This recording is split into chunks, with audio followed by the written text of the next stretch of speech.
Fox Media, news and information for the soul.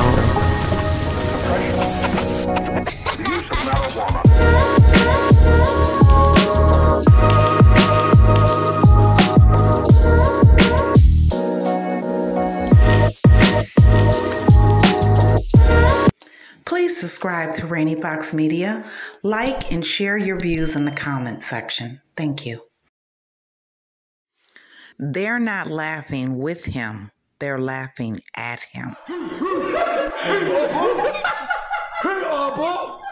Hey, Abba! They were talking a bunch of shit about us. What do I do?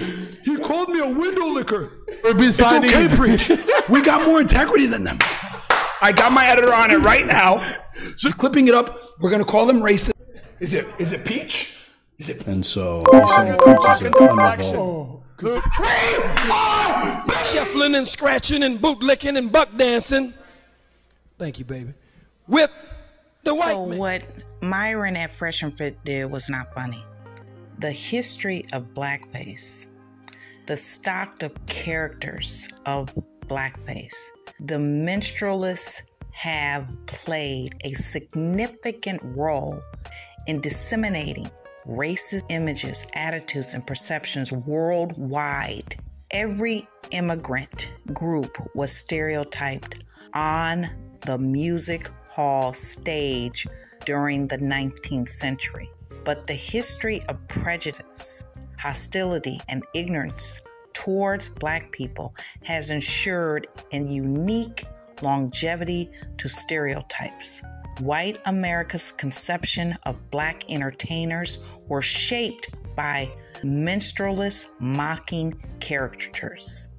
And for over 100 years, the belief that Blacks were racially and socially inferior was fostered by legends of both white and Black performers in Blackface. So understand this.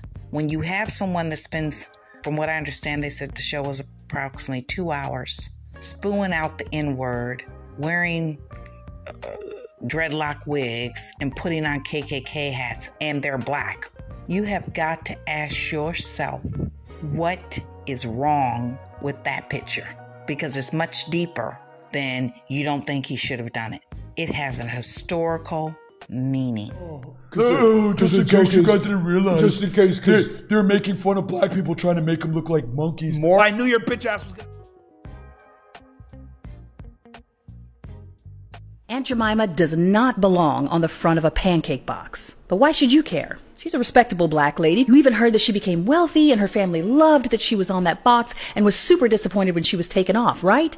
Wrong. There is no such person as Aunt Jemima. That name was taken from a minstrel character from the 1850s. A white man dressed up like a stereotypical enslaved Black mammy. He put on blackface and entertained white crowds while speaking in so-called slave talk, making fun of a subservient Black woman. The name itself is a colloquialization of Aunt Jemima because she took care of white people's children. And no, that is not just a schoolyard joke. There's a reason it makes sense. Using that name for a brand is just as preposterous as using Uncle Tom or Little Sambo. Now, the character's gone through many updates over the years to modernize her, make her appear less mammy-like, less slave-like, but it's the equivalent of putting lipstick on a pig. It's still a mammy. In part 2, I'm going to tell you about the women who portrayed Aunt Jemima and what their families have said about their images being removed from the product.